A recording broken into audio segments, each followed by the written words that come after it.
Good morning, students, and let me welcome you for this fantastic marathon batch of 11th accounting. We are going to cover the entire syllabus as you can see on the screen here. The first and foremost, we are going to discuss all basic accounting terminologies.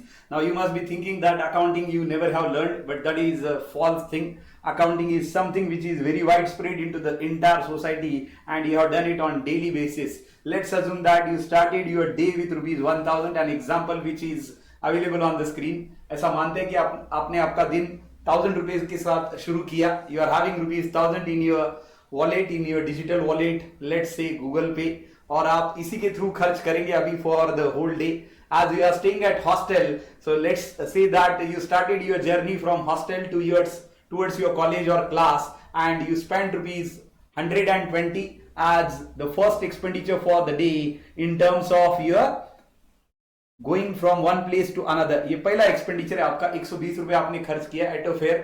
जैसे ही आप class पहुंचे, college पहुंचे, आपने एक दो class किए, lecture किए, आपको भूख लगी है, सो morning time it is, so you had a wonderful breakfast there along with tea, and for that you have spent rupees 80. आपने उसके लिए 80 रुपए खर्च किए. that is the second expenditure for the day.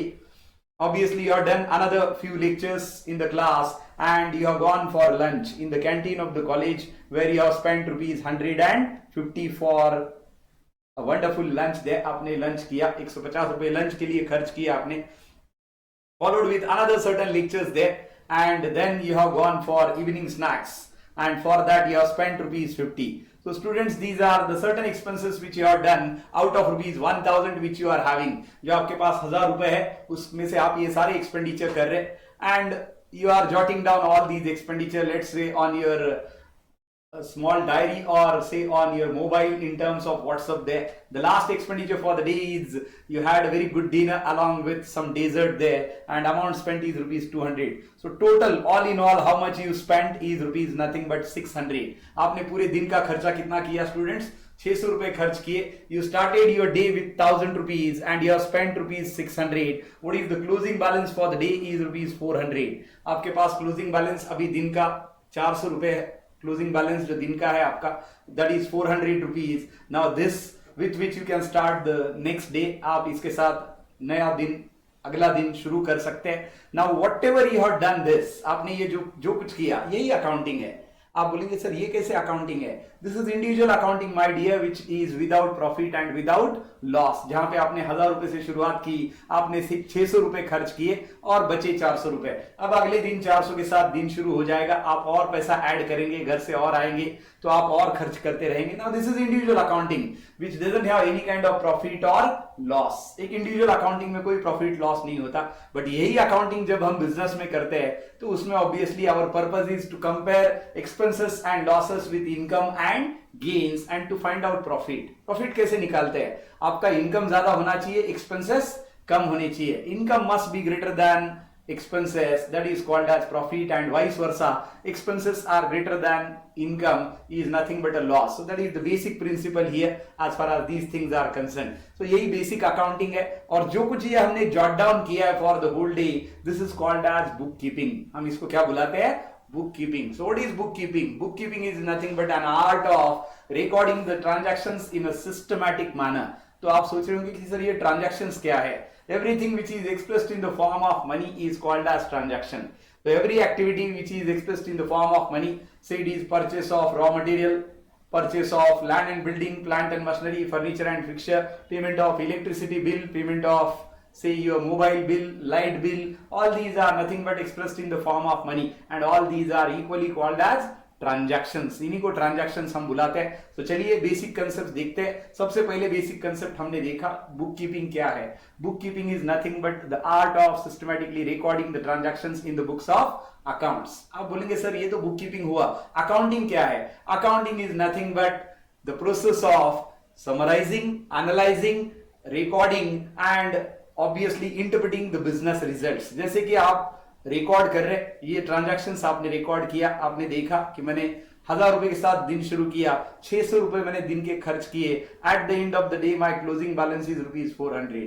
तो मैंने ये आइडेंटिफाई किया कि मेरा ओपनिंग बैलेंस का बैंक बैलेंस था 1000 रुपए, उसमें से खर्च हुए 600 रुपए और क्लोजिंग बैलेंस बचा मेरा 400 रुपए। तो ये मेरा अकाउंटिंग हुआ, क्योंकि मैंने यहाँ पे एंड रिजल्ट निकाला। और जो कुछ ये प्रोसेस मैंने किया, that recording all these things in the books of account, कि मैंने शुरुआत की 120 रुपए, फिर 80, फिर 150, फिर 50 और 200, these details are nothing but book keeping. क्योंकि मैंने जैसे ट्रांजैक्शन हुआ, जैसे मैंने खर्च किया, उस तरह से मैंने रिकॉर्ड किया। तो that is what it is called as book keeping. तो हम इसको बुक कीपिंग बुलाते हैं। और अकाउंटिंग क्या है? Accounting is nothing but the process of recording, summarising, analysing and interpreting the result. तो हमने रिकॉर्ड किया, उसको समराइज किया।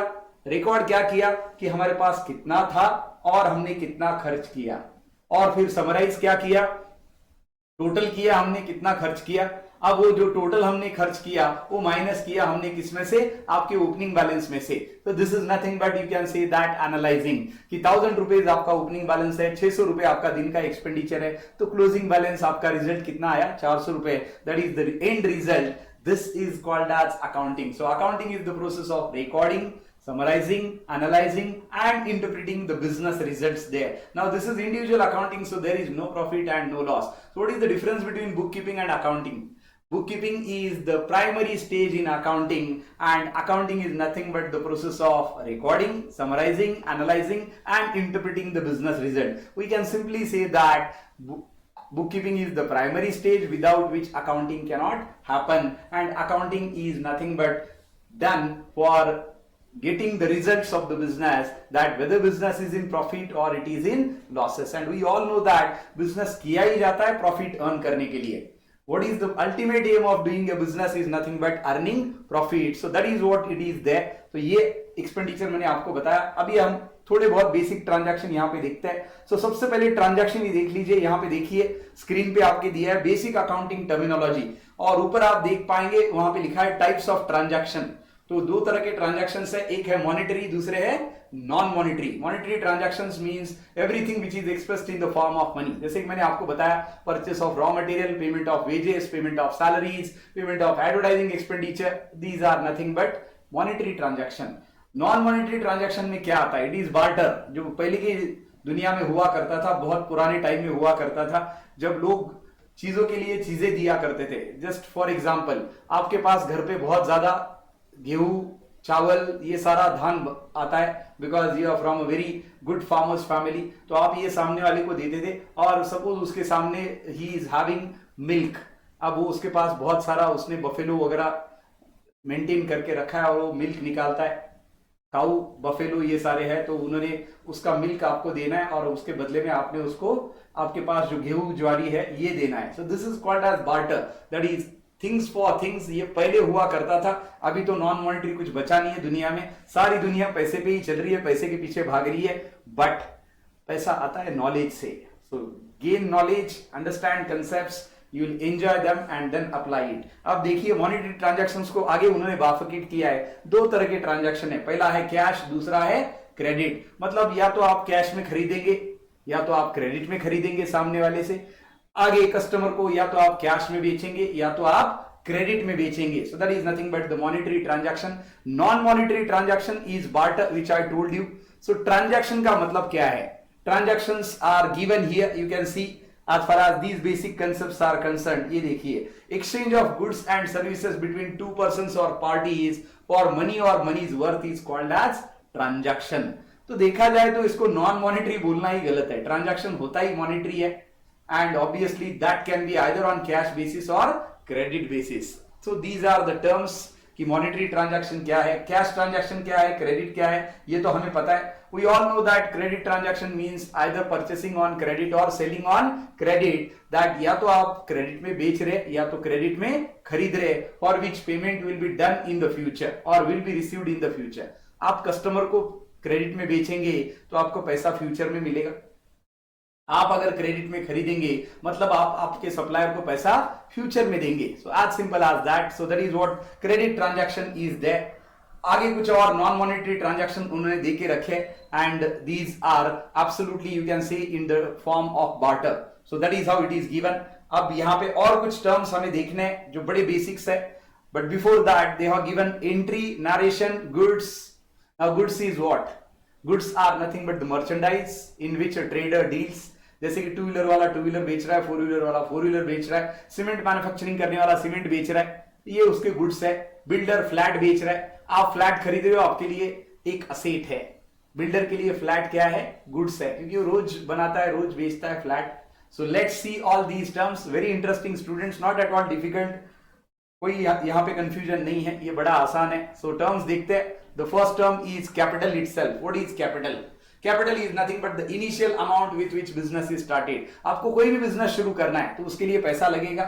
अब that can be in the form of cash और that can be in the form of cash at bank, दोनों cash के ही फॉर्म में है। तो cash in hand, cash at bank is required. So capital is what? Capital is nothing but the initial amount with which business is started. It may be in the form of cash or it may be in the form of various assets. Now you may be thinking कि sir ये assets क्या होते हैं? Assets are economic resources which are owned and possessed and which has a resale value. अब ये asset है, मेरे पास जो पेन है जो आप देख रहे हैं मेरे हाथ में, so ये asset है मेरा। क्यों? Because ये पेन से मैं लिख रहा हूँ, so that is an asset for me and obviously this pen is nothing but an economic resource which is owned and possessed by me and which has a resale value in the market। तो मैं इसको asset बुलाऊंगा। अब asset का उन्होंने bifurcation दिया है, asset का bifurcation देखते हैं। पहला टर्म हमने कैपिटल देखा स्टूडेंट्स, और कैपिटल क्या है? Capital is nothing but the amount which is invested or the amount which is there for starting a new business either in the form of cash in hand or cash at bank or various assets। तो वहां से लेके हम asset पे आ गए। अब मैं asset का डेफिनेशन आपको यहाँ पे बताता हूं। अब यहाँ उन्होंने सीक्वेंस कुछ और दिया है but we are going with a different sequence there. So what is an asset? So assets you can see here any physical thing or any economic resource which is owned and possessed by the owner or businessman and obviously it is having a resale value। तो asset का definition students याद रखिए, it is an economic resource which is owned and possessed by the owner, by the businessman and which has a resale value। तो asset term करने के लिए या asset बोलने के लिए क्या क्या कंडीशन सेटिस्फाई होनी चाहिए? Number one, it is an economic resource which is owned and possessed by me and which has a resale value। जैसे कि मैं अभी रोड से जा रहा हूं और बोला कितना अच्छा BMW जा रहा है, 1 करोड़ का। अब वो BMW जा रहा है 1 करोड़ का है, लेकिन मेरा है क्या? Asset, that is not mine. Why? Because it is somebody else। So that is how the second condition says assets are economic resource which are owned and possessed by the owner or business and which has a resale value in the market। अब ये pen मेरा asset है, क्यों? क्योंकि ये तो economic resource है, ये ओन्ड और पोजेस्ड बाय मी है और इसका रीसेल वैल्यू भी है। और एक साधारण पेन नहीं है ये जहां पे सिस्टम पे मैं चला रहा हूं, जिस रिकॉर्डिंग सिस्टम पे मैं इसको चला रहा हूं, तो ये इसका पेन है, बाकी नॉर्मल पेन इस पे मैं नहीं चला सकता। So that is how it is an asset for me. So assets का डेफिनेशन याद रखिए, assets are economic resources which are owned and possessed and has a resale value in the market। For example, cash in hand, cash at bank, land and building, plant and machinery, furniture and fixture, investments, motor vehicles and etc। So that is what an asset। ये asset का definition है। तो हमने अभी से यहाँ तक तीन ही definition यहाँ पे हमने देखे, 3 हो गए। पहला बुक कीपिंग, दूसरा अकाउंटिंग, तीसरा कैपिटल और चौथा assets हमने देखा। So let me tell you what is the different types of assets। यहां पे आप देख सकते हैं, यहां पे उन्होंने कुछ और ही एक्सप्लेन किया है, लेकिन असेट का डेफिनेशन जो मैंने बोला वही याद रखना। Assets are economic resources which are owned and possessed and has a resale value in the market. तो असेट्स को अगर डिफाइन करना है तो 3 कंडीशन में अपन डाल सकते और वो डेफिनेशन को अपन कंप्लीट कर सकते। So what are assets my dear? Assets are economic resources, that is the first thing. Second, these are owned and possessed। Assets are economic resources which are owned and possessed and obviously the another thing, the last but not the least one, that is these have a resale value in the market। इनका क्या है? These have a resale value in the market। तो 3 condition satisfy होनी चाहिए, resale value in the market। So assets क्या है? Assets है economic resources which are owned and possessed and which has a resale value in the market। So that is cash in hand, cash at bank, land and building, plant and machinery, furniture and fixture, motor car, various investments। So all these are nothing but the assets। अब assets का bifurcation उन्होंने दिया है, वो हम देखते हैं और मैं आपको फिर से बता रहा हूं, यहाँ पे कुछ डेफिनेशन दिया है, that is also not at all wrong there। Types of asset उन्होंने दिए। सबसे पहले उन्होंने बोला है फिक्स्ड असेट्स और नॉन करंट असेट्स। अब फिक्स्ड असेट्स का मतलब क्या होता है? Those assets which are purchased for use in the business and not for resale purpose are called as fixed assets और नॉन करंट असेट्स। आप बोलेंगे ये यूज के लिए मतलब क्या है? आपने लैंड एंड बिल्डिंग खरीदा, प्लांट एंड मशीनरी खरीदा, फर्नीचर एंड फिक्सचर खरीदा ताकि आप उसको यूज करें, उससे प्रोडक्शन करें। आपने उसको बेचने के लिए नहीं खरीदा है। So that is how these are the fixed assets और non current assets. Current assets का मतलब क्या है? The assets which are easily converted into cash within one accounting year are called as current assets. So ये current assets का मतलब है cash in hand, cash at bank, stock, debtors, inventory, ये सबको हम क्या बुलाते हैं? करंट असेट्स बुलाते हैं। उसी के साथ you can see another type of asset given in terms of it is fictitious assets. Fictitious assets is what? These are nothing but the assets which are just for accounting treatment। ये asset है, इनका real asset से कोई लेना देना नहीं है। क्यों? Because fictitious assets means loss of the business. अब किसी को लॉस तो आप दे नहीं सकते और बोल नहीं सकते कि उसको पैसे दे दे मुझे ये लॉस के बदले में। तो loss is a fictitious asset, do remember that, and that is what fictitious asset। यहाँ पे लॉस है, नेट लॉस, याद रखिए। तो तीन तरह के असेट हमने देखे, फिक्स्ड असेट्स और non current assets, second is current assets and third is fictitious asset। Let's see another definitions which are given here. तो साथ में जो भी डेफिनेशंस दिए वो सारे हमें देखने हैं यहाँ पे, ताकि हमारा बेसिक कुछ भी वीक ना रहे। That is what the purpose here. तो कैपिटल के बाद another term is drawing. Capital का डेफिनेशन हमने क्या दिया था?